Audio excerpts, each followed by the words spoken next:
రాజకీయాలలో అపర రాజకీయ చాణక్యుడిగా, అదేవిధంగా కార్మిక కర్షక నేతగా, అదేవిధంగా ముఖ్యంగా రైతుల పక్షాన నిలబడి రైతుల సంక్షేమం కోసం నిరంతరం పోరాడినటువంటి రాజకీయ నాయకుడు. దాంతోపాటు ఎట్ ది సేమ్ టైం కార్మిక సంఘ నాయకుడిగా కూడా తనదైనటువంటి ప్రత్యేకతను చూపించినటువంటి నాయకుడు.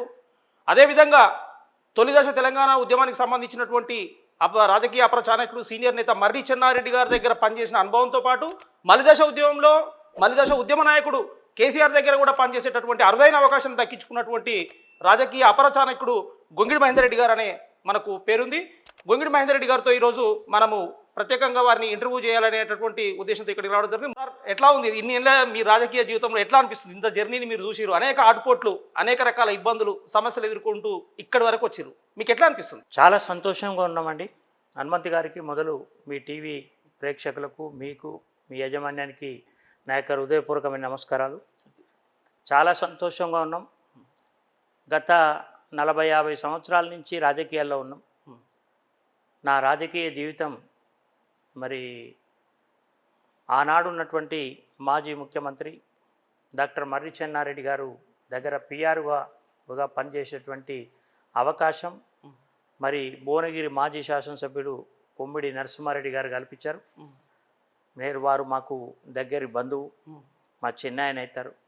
వారు అవకాశం కల్పిస్తే దాదాపు 2.5 సంవత్సరాలు మరి అపర చాణక్యుడు, తెలంగాణ రాజకీయాల్లో ఒక డైనమిక్ లీడర్, మరి తెలంగాణ కోసం ఆనాడు తొలి ఉద్యమం నడిపినటువంటి నాయకుడు మీరు సహజంగానే మర్రి చెన్నారెడ్డి గారి దగ్గర పిఆర్ఓగా చేయాలని ఇంట్రెస్ట్ మీకుందా, లేకుంటే అనుకోకుండా ఆ వైపుకి వెళ్ళిరా? అనుకోకుండానే వెళ్ళింది. అప్పుడు నేను నరసింహారెడ్డి గారని భువనగిరి ఎమ్మెల్యే గారు ఉంటే వారు మా చిన్న ఆయనే. వారింట్లో నేను చదువుకునే రోజుల్లో వాళ్ళ ఇంట్లో ఉన్నాను.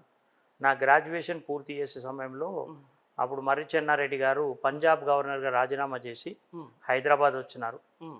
మళ్ళా క్రియాశీల రాజకీయాల్లో పోవాలనేటువంటి ఆలోచన మీద వాళ్ళు వచ్చినటువంటి సందర్భంలో నువ్వు ఇప్పుడు ఏం చేస్తావు అని చెప్పి ఆయన మర్రి చెన్నారెడ్డి గారికి ప్రియ శిష్యుడు బ్రాహ్మణపల్లి నరసింహారెడ్డి గారు, వారు నన్ను తీసుకెళ్ళి అక్కడ మీ వయసు ఎంత ఉంటుంది సార్? అప్పుడు 23 ఉంటుంది. 23-24. పొలిటికల్గా లెజెండరీ పొలిటీషియన్ మర్రి చెన్నారెడ్డి గారు తెలంగాణ ఉద్యమంలో చాలా కీలకమైన పాత్ర వారిది. వారి దగ్గర పనిచేస్తున్న సమయంలో వారి యొక్క గొప్పతనం, అంటే ఇంత పెద్ద నాయకుడు అని మీకు అప్పుడు ఐడియా ఉందా? తెలుసు. వారు నిజంగా కూడా మామూలు నాయకుడు కాదు. చిన్న వాళ్ళను, కింది స్థాయి నాయకులను బాగా గౌరవించేవారు. ఎంత పెద్ద నాయకుడు వచ్చినా ఫస్ట్ ప్రియారిటీ కింద ఉన్నటువంటి నాయకులకు ఇచ్చేవారు.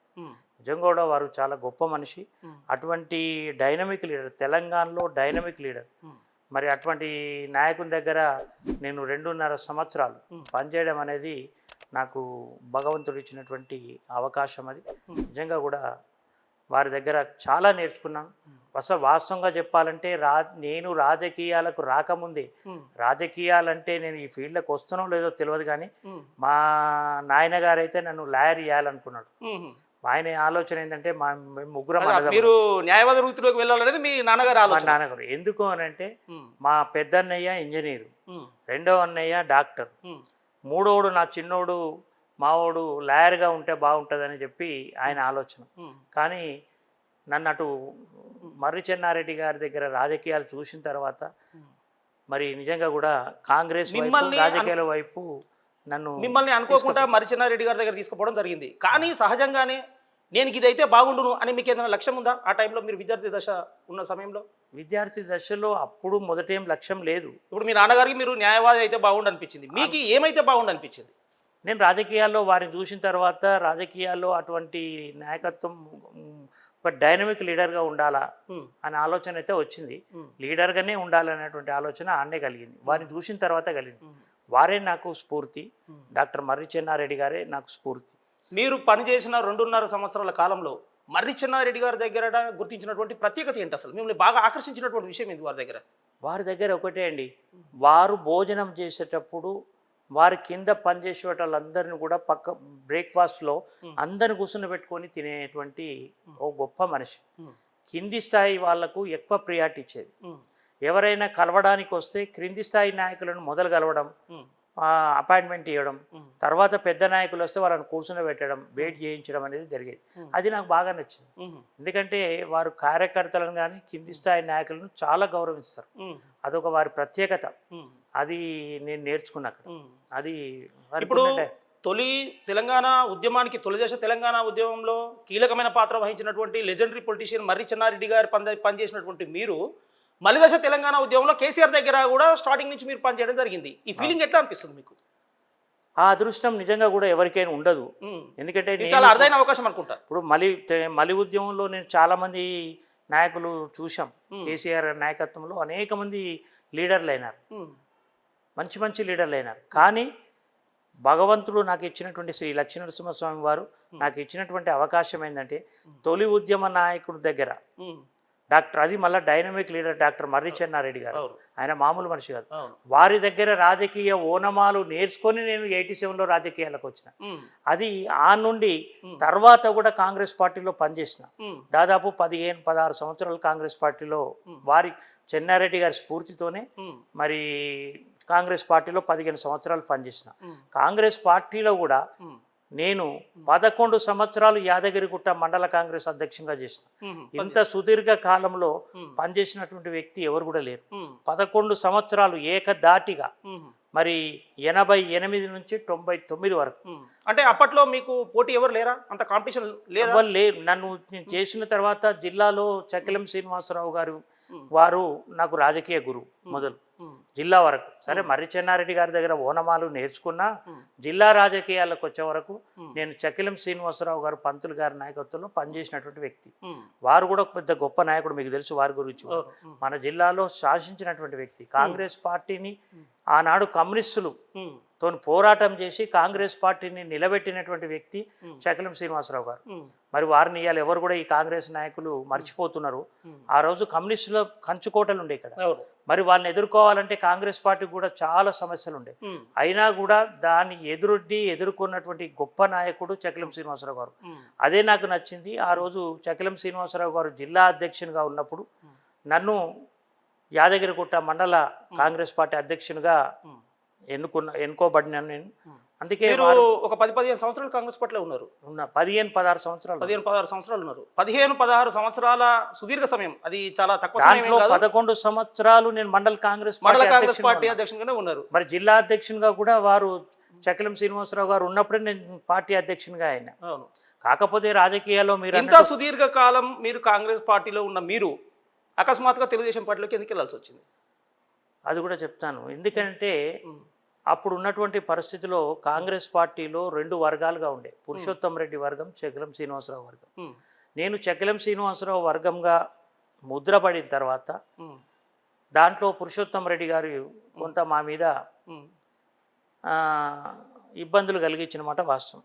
నేను ఆలేరు మార్కెట్ కమిటీ చైర్మన్గా ప్రపోజల్స్ అన్నీ పోయిన తర్వాత మరి సీఎం గారి దగ్గర కూడా కన్సల్ట్ మినిస్టర్, అప్పుడున్న మార్కెటింగ్ మినిస్టరు మన రామరెడ్డి గారు, మరి అప్పుడు రెవెన్యూ మార్కెటింగ్ మినిస్టర్ ఉండ్రి, విజయభాస్కర్ రెడ్డి గారు సీఎం ఉండే. నా పేరు ఆలేరు మార్కెట్ కమిటీ చైర్మన్గా పోయిన తర్వాత దాంట్లో పురుషోత్తం రెడ్డి గారు ఈయన చక్కెలం శ్రీనివాసరావు వర్గం అని చెప్పి సీఎం గారి దగ్గరికి వెళ్ళి ఆపి నోటికాడికి వచ్చిన బుక్కను ఇది ఇవ్వడం జరిగింది. దానివల్ల నాకు చాలా బాధ అనిపించింది. ఈ వర్గ రాజకీయాలతోనే నాకు పదవి రాకుండా, ఇంత కష్టపడి 11 సంవత్సరాలుగా ఈ మండలంలో కాంగ్రెస్ పార్టీ కోసం పనిచేసిన, మరి అటు కార్మిక వర్గంలో కూడా ఐఎన్టీసీని స్థాపించి. కానీ మీరు చెప్తున్న కారణం ఒకటైతే, అప్పట్లో వినిపించినటువంటి మరో కారణం ఏంటంటే మహేందర్ రెడ్డి గారికి తెలుగుదేశం అగ్రనాయకుల నుంచి ఒక ప్రత్యేకమైన ఆఫర్ వచ్చింది, అందుకే పార్టీ మారిర్రు, స్వలాభం కోసం పార్టీ మారిర్రు అనే విమర్శలు కూడా వచ్చినాయి. అట్లా లేదు. నాకు ప్రత్యేకించి ఆఫర్, నేను ఉన్నదే సంవత్సరంన్నర, ఆఫర్ ఏం రాలేదు. కాకపోతే ఆనాడు మరి నరసింహులు గారు, మేము సుదీర్ఘ పోరాటం, నరసింహులు గారు కూడా వారు తెలుగుదేశంలో ఉండే, మేము కాంగ్రెస్లో ఉంటాం.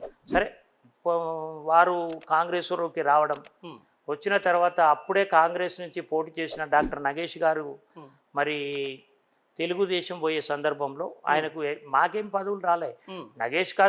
డాక్టర్ నగేష్ గారి కోసం మేము పోయినాం. నగేష్ గారు కాంగ్రెస్ పార్టీగా అభ్యర్థి పాపం ఖర్చులు పెట్టుకొని ఓడిపోయినాడు. ఓడిపోయిన తర్వాత మళ్ళీ నరసింహులు గారు కాంగ్రెస్లో రావడం, మరి నాగేష్ గారితో పాటు వారి కోసం పోయాం. మరి వారిని గెలిపించాలని చెప్పి తెలుగుదేశం పార్టీలో పోయి వారికి టికెట్ తీసుకొచ్చిన మాధవరెడ్డి గారి దగ్గరికి వెళ్ళి వారికి టికెట్ తీసుకొచ్చి తెలుగుదేశం టికెట్ తీసుకొచ్చి నిలబెడితే 6,000 ఓట్లతోనే నాగేష్ గారు ఓడిపోయారు. ఆనాడు మళ్ళీ కాంగ్రెస్ అభ్యర్థిగా మరి మోత్పల్లి నరసింహులు గారు గెలవడం, నిజంగా కూడా వారికి నరసింహులు గారు కూడా ప్రజల్లో ఉన్నటువంటి వ్యక్తి, ప్రజల్లో అభిమానం ఉంది. ఆనాడు గ్రహించాం నరసింహులు గారికి ప్రజల్లో వ్యక్తిగత అభిప్రాయం ఉంది. అందుకే ఆయన సార్ ప్రధానంగా మీరు కాంగ్రెస్ పార్టీలో 16 సంవత్సరాలు పనిచేశారు. తెలుగుదేశం పార్టీలో మీరు సంవత్సరంన్నర ఉన్నారు. తెలుగుదేశంకు కాంగ్రెస్కు మధ్య ఉన్న వ్యత్యాసం మీకు ఎట్లా అనిపించింది? ఏమనిపించింది? వ్యత్యాసం కాంగ్రెస్ పార్టీలో స్వతంత్రం ఉంటుంది. దాంట్లో కాంగ్రెస్ పార్టీలో ఏదైనా మాట్లాడవచ్చు, ఏదైనా చేయొచ్చు. ప్రజలు సేవ చేయడానికి కూడా కొన్ని అడ్డంకులు ఉంటాయి. ఇంకోటి దీంట్లో తెలుగుదేశంలో బాసిజం ఉంటుందా? తెలుగుదేశంలో నాకైతే నచ్చలేదు. అందులో ఉన్న రోజులు నగేష్ గారి కోసం పోయినాం. మాధవరెడ్డి గారు ఒత్తిడి తేవడం పోవడం జరిగింది. తెలుగుదేశం పార్టీలో కూడా మీరు ఒక ఎన్నికల్లో మీరు మండల పార్టీ అధ్యక్షులుగా మీరు మంచి మెజార్టీతో మీరు గెలిచిన సందర్భం కూడా ఉన్నది. అప్పుడు కూడా పెద్ద ఎత్తున గొడవ జరిగితే మళ్ళీ మీకు వ్యతిరేకంగా ఉన్న వారిని అధ్యక్షులు చేసినట్టున్నారు. అవును, ఎందుకంటే అప్పుడు మాధవరెడ్డి గారు ఫోన్ చేసి మహేందర్ నువ్వు ఎందుకంటే మీరు మొన్ననే వచ్చారు, సరే ప్రజలందరూ కూడా కార్యకర్తలందరూ కూడా నన్నే ఎన్నుకున్నారు. వాస్తవంగా నాకు 112 ఓట్లు వస్తే మీకు ఎట్లా సాధ్యమైంది? అప్పటికప్పుడే మీరు తెలుగుదేశం పోయి మీరు మండల పార్టీ అధ్యక్షునిగా గెలవగలిగేంత పరిస్థితి ఎట్లా వచ్చింది? నేను మండల పార్టీ కాంగ్రెస్ అధ్యక్షునిగా నేను చేసినటువంటి గురుతర బాధ్యత, నేనున్నటువంటి ఒక హుందాతనంతో ఆ పదవిలో కొనసాగిన తీరును చూసి తెలుగుదేశం పార్టీ మండల అధ్యక్షుని కూడా నేను ఉంటే బాగుంటుందనే ఆలోచన మీద తెలుగుదేశం పార్టీ కార్యకర్తలు నాయకులే నన్ను ఎన్నుకున్నారు. ఆనాడు మరి మీకు తెలుసు తెలుగుదేశంలో క్రమశిక్షణతో ఒక పద్ధతి ప్రకారం ఎలక్షన్ జరుగుతాయి. ఓటింగ్ జరిగింది. నాకు 112 ఓట్లు వస్తాయి. మరి అవతల అభ్యర్థికి ఒకతనికి 13, ఒకతనికి 14 వచ్చింది. దాంట్లో పేపర్లన్నీ కూడా రాశారు ఆ రోజు. ఈనాడు పేపర్లో అయితే మీరే అనుకుంటా అప్పుడు ఈనాడు పేపర్లో పెద్ద ఐటమ్గా వచ్చింది. దాంట్లో ఎందుకు అని అంటే అప్పుడు మాధవరెడ్డి గారు ఫోన్ చేసి మహేందర్ నీకు మంచి ఫ్యూచర్ ఉంది, ఇప్పుడు ఎమ్మెల్యే ఎన్నికలు వస్తున్నాయి, మొదలు మీరు నగేష్ గారిని ఎట్లా గెలిపించుకోవాలో చూడండి, అవకాశం ఎందుకు, ఇప్పుడు మీరు ఇప్పుడే వచ్చారు కదా ఊకోండి అని చెప్పి నేను ఊకోమంటే వారు పెద్ద ఆయన ఊకోమంటే ఊకున్నాను. మాధవరెడ్డి గారి ఒత్తిడికి తలగాల్సి వచ్చింది. మీరు అభిమానం మీదనే ఏం కాదు.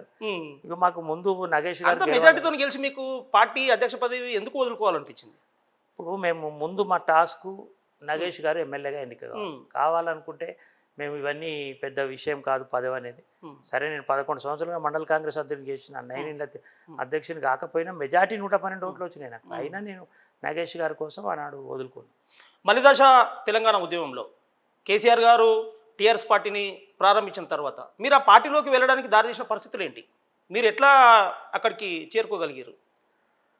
ఎందుకంటే నేను ఉద్యమ నాయకుని దగ్గర పనిచేసినాను. తెలంగాణ ఉద్యమం గురించి నేను తెలంగాణ తొలి ఉద్యమంలో పాల్గొనకపోయినా మా బ్రదర్ కాకతీయ మెడికల్ కాలేజీలో స్టూడెంట్స్ యూనియన్ జనరల్ సెక్రటరీగా పనిచేశారు. ఏబీవీపీ నుంచి జనరల్ సెక్రటరీగా ఉండే కాకతీయ మెడికల్ కాలేజ్. మా బ్రదరు మా దగ్గర అప్పుడు ఆ టైంలో బస్సు తలగబెట్టారు. మా బ్రదర్ ఊరికి వచ్చి వంగపల్లి, అప్పుడు ఎక్కడో ఒక బస్సు నల్లగొండ ఉమ్మడి జిల్లాలో ఒక బస్సు తలగబడింది. మొదట మా వంగపల్లి గ్రామం వెళ్ళినప్పుడు మా బ్రదరు, మా own brother doctor Narender Reddy గారు, వారు దాదాపు నెల 15 రోజులు జైల్లో ఉన్నారు. మరి అదే స్ఫూర్తి కావచ్చు, మా కుటుంబ సభ్యులే తెలంగాణ కోసం పోరాడారు. ఆ తర్వాత రెండవది ఏంటి అంటే నేను వచ్చింది నా రాజకీయ జీవితం మొదలైంది డాక్టర్ మర్రి చెన్నారెడ్డి గారి దగ్గర. మర్రి చెన్నారెడ్డి గారి యొక్క జీవిత చరిత్ర చదివాను. వారు ఉద్యమంలో ఎంత డైనమిక్గా ఉండేది, ఎవరినో ముందు తోచి ఇంట్లో కూర్చొని రాజకీయాలు నడిపే వ్యక్తి కాదు. కార్యకర్తలతో పాటు ఉద్యమంలో పోయినటువంటి వ్యక్తి, ఆయనకు ఆ చరిత్ర ఉంది. అటువంటి నాయకుని దగ్గర పనిచేసిన కాబట్టి వారి పోరాటం చాలా కాబట్టి వారి ప్రభావం మా కుటుంబం మీద ఉన్నది. అది కాబట్టి తెలంగాణకు పోవాలి, తెలంగాణ కోసం మళ్ళా ఒక నాయకుడు వచ్చాడు, వారు కూడా తెలంగాణ సాధిస్తాను ఉద్యమంలో కొత్త పార్టీ పెట్టబోతున్నారు.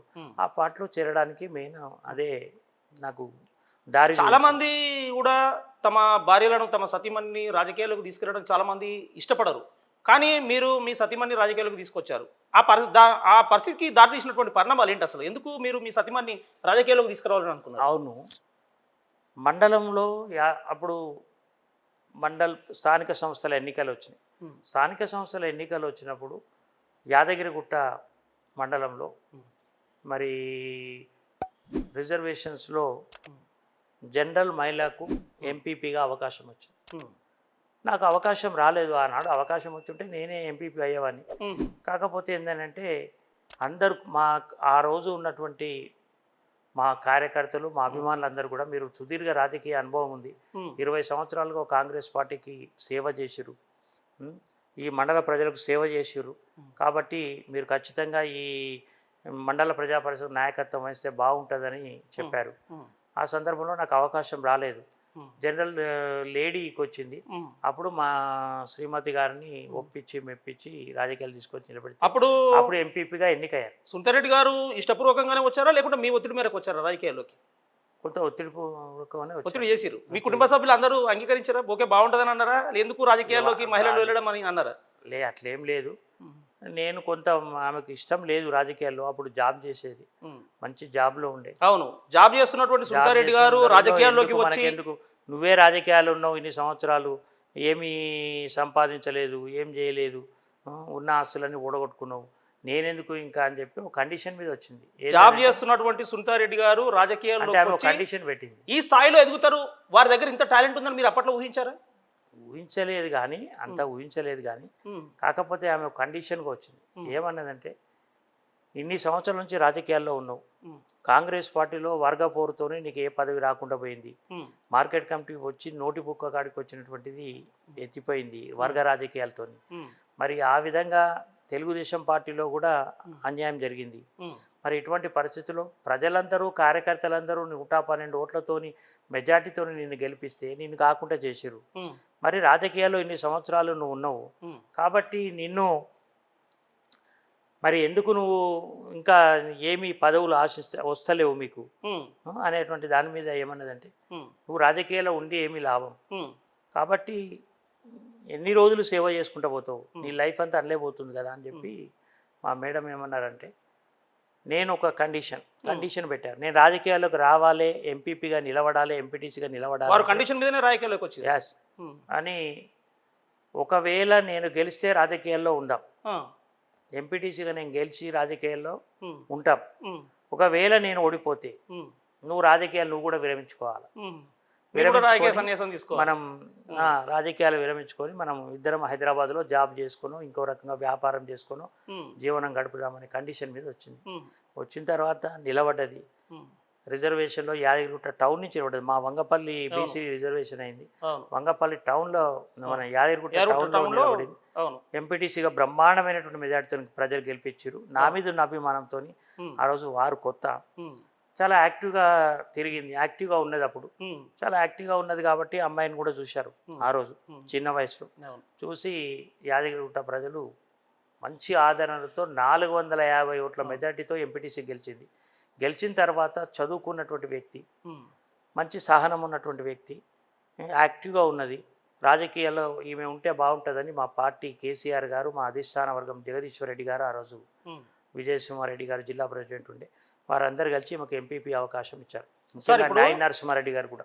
సార్, ఇప్పుడు సునీతారెడ్డి గారు ఎంపీటీసీగా స్టార్ట్ అయ్యి ఎమ్మెల్యేగా ప్రభుత్వం వరకు వచ్చారు. వారిని రాజకీయాల్లోకి తీసుకురావడం వల్ల నేను రాజకీయ అవకాశాలు, పదవులు కోల్పోయానని మీరు ఎప్పుడైనా ఫీల్ అయ్యారా? ఎప్పుడు ఫీల్ ఏం కాలే, అట్లేం కాలే. అవకాశాలు భగవంతుడు ఇవ్వాలా, అవకాశాలు ఆమెకి ఇచ్చారు అంతే. దానికి ఆమె ఇక ఎప్పుడు మీరు డిసప్పాయింట్ కాలేదా? ఇన్ని సంవత్సరాల్లో నేనే ఎమ్మెల్యేను అవుతుండే, నేనే అసెంబ్లీలో అడుగు పెడుతుండేనేమో?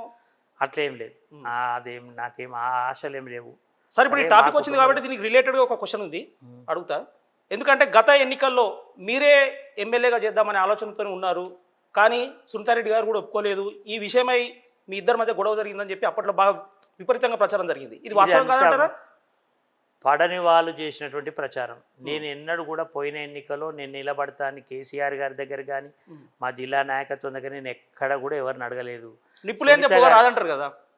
వస్తుంది. పొగ ఎందుకు రాదు? నిప్పు లేకుండా కూడా పొగ పుట్టిస్తారు మీరు, మీ ప్రెస్ వాళ్ళే పుట్టిస్తారు. కానీ మీకు ఎందుకంటే అది లేదు. ఏ పరిస్థితిలో కూడా నేను ఆలోచనే చేయలేదు. నేను పార్టీని కూడా అడగలేదు, ఎవరి దగ్గర ప్రస్తావించలేదు. సునీత గారే ఎమ్మెల్యే అని చెప్పి నేను ప్రెస్ మీట్ పెట్టి ఖండన కూడా చేసిన. ఇదే అక్కడక్కడ వార్తలు ఇట్లా ఉంటే ఓ రోజు మీకు కూడా తెలుసు, ప్రెస్ మీట్ పెట్టి సునీత గారే క్యాండిడేటు, నేను క్యాండిడేట్ని కాదు, వారే ఉంటారు, వారినే మరొకసారి గెలిపిద్దామని చెప్పిన. ఆ రోజు 2018లో గెలిపించారు.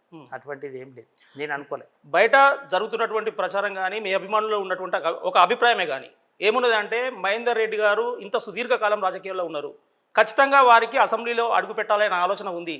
కాబట్టి రానున్న అసెంబ్లీ ఎన్నికల్లో ఆలేరు నుంచి మళ్ళీ పోటీ చేసేది గొంగిడి మహేందర్ రెడ్డి గారే అని ఒక ప్రచారం జరుగుతున్నది. మీ అభిమానులే అనుకోండి, మీ అనుచరులు అనుకోండి, బయట ప్రచారం అనుకోండి, ఈ ప్రచారంలో వాస్తవం లేదంటారా?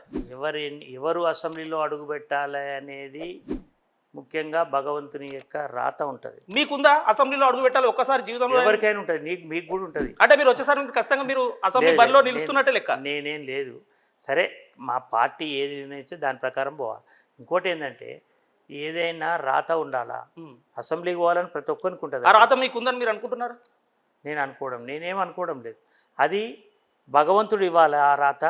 కాకపోతే ఒకవేళ మా పార్టీ నాయకుడు కేసీఆర్ గారు ఇవ్వాలి. నేను అదే అంటున్నా, కేసీఆర్ గారు ఈసారి కనుక మహేందర్ రెడ్డి గారు మీరు చాలా బాగా పనిచేస్తున్నారు, మీకు బాగా ఆదరణ ఉంది ఆలేరులో, మీకు అటు రైతుల్లో కానీ ఇటు కార్మికుల్లో కానీ యువతలో కానీ అందరిలో కూడా మీకు విపరీతమైన ఆదరణ, మీరు నిలబడండి అంటే మీరు నిలబడతారా? అది ఏదున్నా మా కుటుంబంలో మాట్లాడుకొని నిర్ణయం తీసుకుంటాం. దాంట్లో ఏమీ లేదు. మా పార్టీ ఏ నిర్ణయం తీసుకున్న దానికి మేము, నేనైనా సునీత అయినా ఎవరైనా, మా పార్టీ ఏ నిర్ణయం తీసుకున్నా దానికే కట్టుబడి ఉండవలసిందే. దాంట్లో నేను పోటీదారు, మేము భార్యాభర్తలను పోటీ పడడం అనేది ఉండదు. రేపు ఇంకోటి కూడా మీరు గుర్తుంచుకోండి, ఖచ్చితంగా డీలిమిటేషన్ అయితే ఆల్రెడీ చట్టసభలలో మహిళలకు 33% అయిపోయింది, పార్లమెంట్లో రాజ్యసభలో అయిపోయింది. ఖచ్చితంగా రేపు డీలిమిటేషన్ అయిన తర్వాత 33%, దాదాపు 53 ఎమ్మెల్యే సీట్లు లేడీస్కి పోతాయి. దాంట్లో ఈ ఆలేరు కూడా లేడీస్ కావచ్చు. ఎట్లయితుంది అనేది మనం ఇప్పుడు ఏం చెప్పలేము. ఖచ్చితంగా 53 సీట్లు, మరి 150లో 53 సీట్లు దాదాపు లేడీస్కే పోతాయి, 33%. మహేందర్ రెడ్డి గారు చెప్పండి, రానున్న ఎన్నికల్లో మళ్ళీ మీకే ఖచ్చితంగా టికెట్ వస్తుందని మీరు భావిస్తున్నారా? ఎందుకంటే ఇప్పటికే ఆల్రెడీ బీఆర్ఎస్ పార్టీలో పోటీ పెరిగిపోయింది, కొంతమంది ఆశావాహులు కూడా రెడీగా ఉన్నారు. చాలా ప్రచారం జరుగుతున్నటువంటి విషయం ఏంటంటే, ఈసారి గొంగిడి దంపతులకు టికెట్ రాకపోవచ్చు అనేటటువంటి ప్రచారం జరుగుతుంది. ఈ నేపథ్యంలో మీరు కాన్ఫిడెంట్గా ఉన్నారా మీకే టికెట్ వస్తుందని? 100%. మేము ఉద్యమకారులం అండి. మేము 2001లో మా నాయకుడు, తొలి ఉద్యమ నాయకుడు, మలి ఉద్యమ నాయకుడు గౌరవనీయులు కల్వకుంట్ల చంద్రశేఖరరావు గారు జెండా బట్టి బయలుదేరినాడు. మేము ఉద్యమంలో ఇద్దరం కూడా, ఒకరం కాదు ఇద్దరం కూడా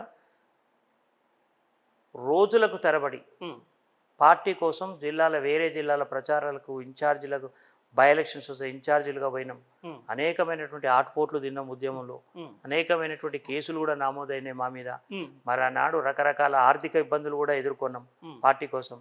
మరి ఈ విధంగా తెలంగాణ ఉద్యమకారులలో మొదటి సంధి ఉన్నటువంటి కేసీఆర్ వెంబడి, కేసీఆర్ గారే చాలాసార్లు చెప్పారు, మీరు చూశారు, ఎవరో కాదు నా బిడ్డ, అంతేకాదు నాతో పాటు తొలినాళ్లలో అమ్మాయి, చిన్న అమ్మాయి అయినా ఉద్యమంలో పాల్గొన్నది, అటుకులో ఇటుకులో తిని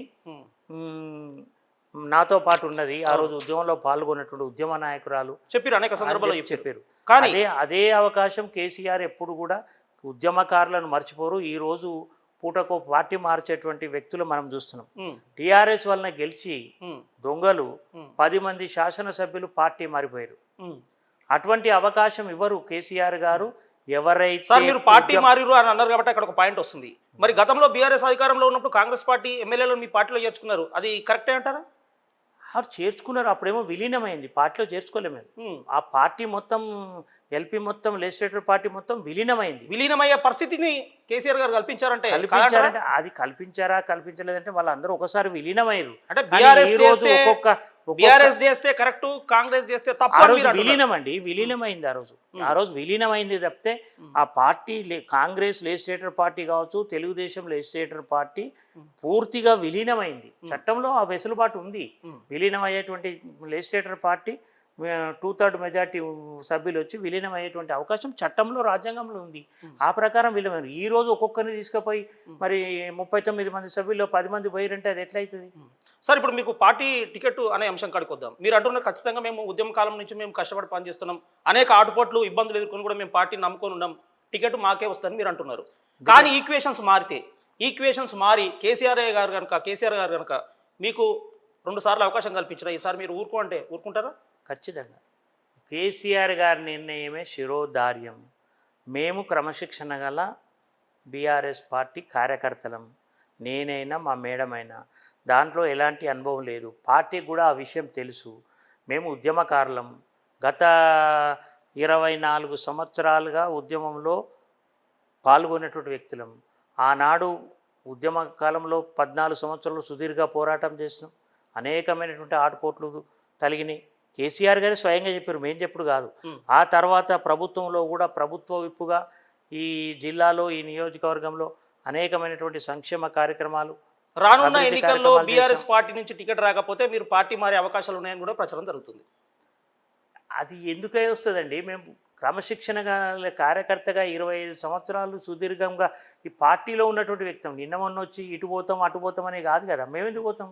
మాకు పార్టీ ముఖ్యం, కేసీఆర్ నాయకత్వం ముఖ్యం. వారి నాయకత్వంలో పనిచేస్తున్నాం. ప్రస్తుతం ఆలేరు నియోజకవర్గంలోని బీఆర్ఎస్ పార్టీలో మరో 1-2 నాయకులను కూడా కేసీఆర్ గారు ప్రోత్సహించడం వల్ల ఒక వరలో 2-3 కత్తులు ఇమడవు అనే పరిస్థితి తలెత్తింది. ఇప్పటికే మీరు ఇబ్బంది పడుతున్నారు అనే ప్రచారం జరుగుతుంది. ఇది వాస్తవం కాదంటారా? ఏమీ ఇబ్బంది లేదు, మాకు ఏమి ఇబ్బంది లేదు. కాంగ్రెస్లో కంటే ఎక్కువ ఇబ్బంది ఉంటుందా అండి?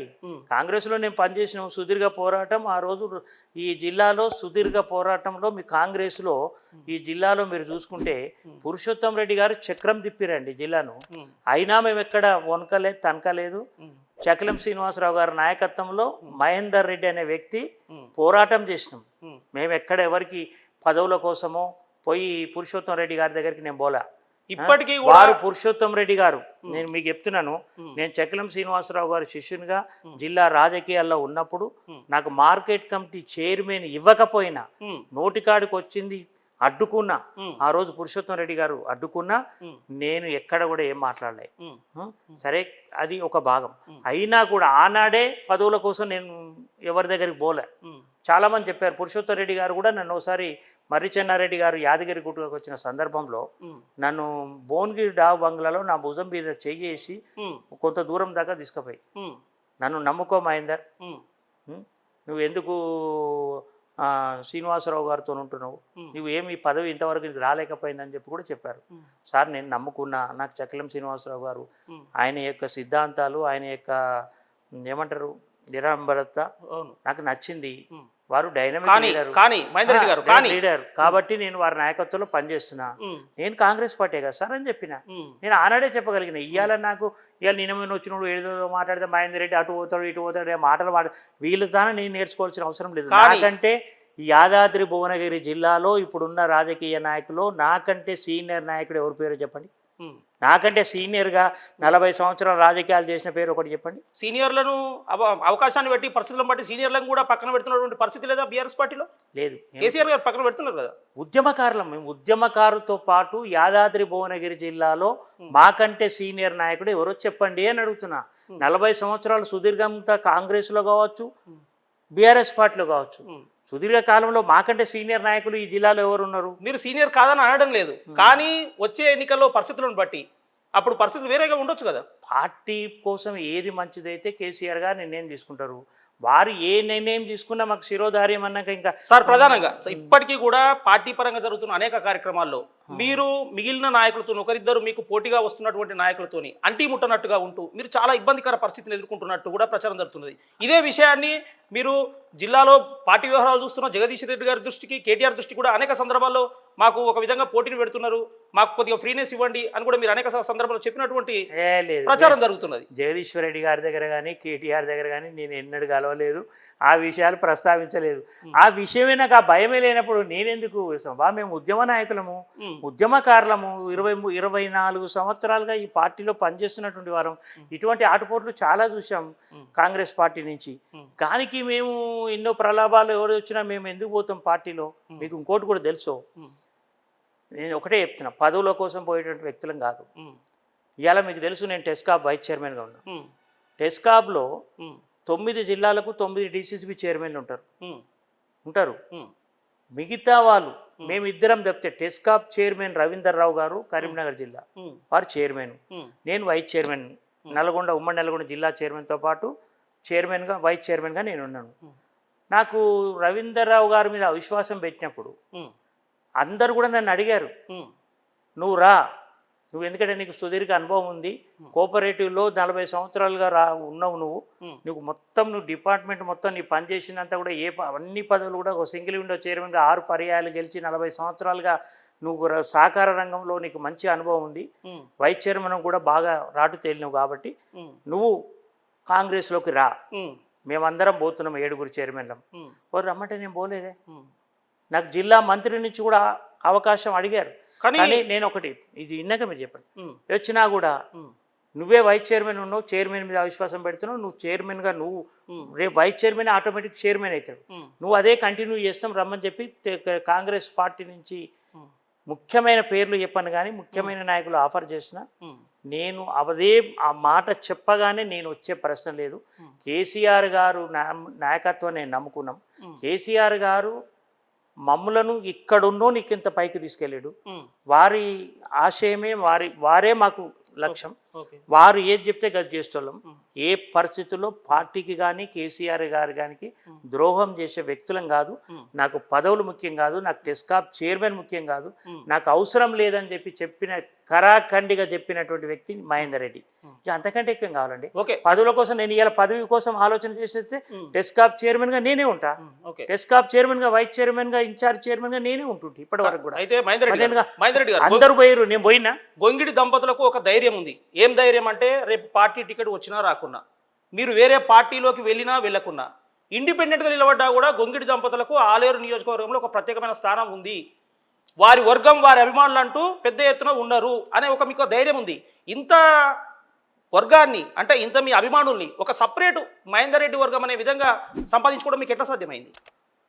నా వర్గం అంటూ మాకు వర్గం అంటూ లేదు, మాది కేసీఆర్ వర్గం. అదే మీ ధైర్యంగా కనిపిస్తుంది. అదే ధైర్యం మా కేసీఆర్ వర్గమే, మా వర్గాలు ఏం లేవు. మాది కేసీఆర్ నాయకత్వంలో పనిచేస్తున్నటువంటి క్రియాశీలమైనటువంటి కార్యకర్తలం. వారు మా పార్టీ కేసీఆర్ గారు అనేక సందర్భాల్లో చేస్తాం, ఇండిపెండెంట్ గా మనం పోటీ చేసినా గెలుస్తాము అని మీరు అనేక సందర్భాల్లో మీ అభిమానుల దగ్గర ప్రస్తావించిన సందర్భాలు కూడా ఉన్నాయి. అంత ధైర్యం ఎట్లా ఉంది? లేదు. అప్పుడు ఏంటంటే ఇండిపెండెంట్గా జెడ్పీటీసీగా పోటీ చేసినప్పుడు ఇక కొన్ని చెప్పకూడదు, కానీ ఆ రోజు మాకు పార్టీ నుంచి కూడా మాకు చేయమని చెప్పారు. చేసినాము.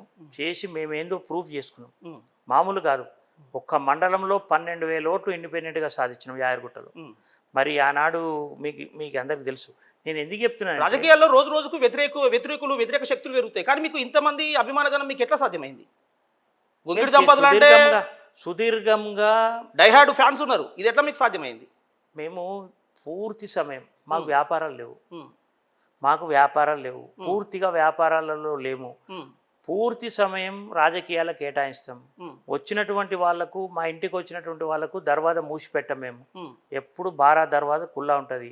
24 గంటలు ప్రజలలో ఉంటాం. కాబట్టి ఇంకోటి ఏంటంటే ప్రజలు మేము తలుపులు పెట్టుకొని అపాయింట్మెంట్లు తీసుకోము, మాకు అలవాటు లేదు. మీరు ఎప్పుడైనా రండి, మీరు ఎన్నిసార్లు వచ్చినా మా దర్వాజా తీసే ఉంటుంది. మీరు వస్తూనే ఉన్నారు, మీతో పాటు మీ మిత్రులు వస్తూనే ఉన్నారు, కలుస్తూనే ఉంటారు, పోతూనే ఉంటారు. ఆ విధంగా ఉన్నాం, ప్రజల్లో కలిసిమెలిసి తిరుగుతున్నాం. కాబట్టి ఇద్దరం కూడా ప్రజల కోసం సేవ చేస్తున్నాం. వైద్యపరంగా కావచ్చు, లేకపోతే మా సోషల్ వర్క్లో విషయంలో కావచ్చు. మా మేడం గారు స్వచ్ఛంద సేవా సంస్థ పెట్టి ఎన్నో కార్యక్రమాలు చేశారు, మీకు తెలుసు. దానికి మా మీద అభిమానం ఉంటే ఉండవచ్చు, నేను కాదనట్లేదు. సరే, ఇప్పుడు రాజకీయాల్లో ఇద్దరికిద్దరు దంపతులు కూడా పూర్తి స్థాయిలో మీరు రాజకీయాల్లో ఉండడం ఎట్లా సాధ్యమైంది? మీరు కుటుంబానికి కూడా సమయం ఇవ్వకుండా అది ఎట్లా అది సాధ్యమైంది? మా పిల్లలు కూడా అదే అంటారు. డాడీ మమ్మీ ఎన్నడూ కూడా వాళ్ళ అమ్మమ్మ మీదనో లేకపోతే ఇంకా ఇతరుల మీదనో ఆధారపడ్డారు. మేము ఎక్కువ సమయం ఇవ్వలేకపోయినాం. మీ పిల్లలు మీ పైన ఎప్పుడైనా గొప్పడ్డరా? మాకు ఎందుకు సమయం ఇస్తలేము? ఎన్నోసార్లు గొప్పడారు. ఏంది డాడీ మాకు ఎన్నడూ మీరు ఎప్పుడు ఇప్పటి వరకు ఎమ్మెల్యే అని ప్రజలనే తిరిగారు, కనీసం ఇప్పుడైనా ఎమ్మెల్యేగా లేరు కదా, అవకాశం మాకంత కొంత సమయం ఇస్తేందని మా పెద్ద కూతురు కానీ చిన్న కూతురు కానీ ఎన్నోసార్లు పర్సనల్ వేశారు, ఖచ్చితంగా వేశారు. బాధపడ్డారు రోజులు కూడా ఉన్నాయి, మాకు తెలియదు కానీ బాధపడ్డ రోజులు ఉన్నాయి. వాళ్ళు ఇప్పుడు ఈ మధ్య సమయం అని ఇప్పుడైనా ఇవ్వచ్చు కదా డాడీ, మమ్మీ డాడీ నువ్వు ఇవ్వచ్చు కదా అని మా మీద కోపం ఉన్నది వాళ్ళకు. రాజకీయాల్లో 24 గంటలు దంపతులు ఇద్దరు పనిచేస్తూ ముందుకు పోవడం అనేది మీ స్వార్థం కోసమా లేక ప్రజాసేవ కోసమా?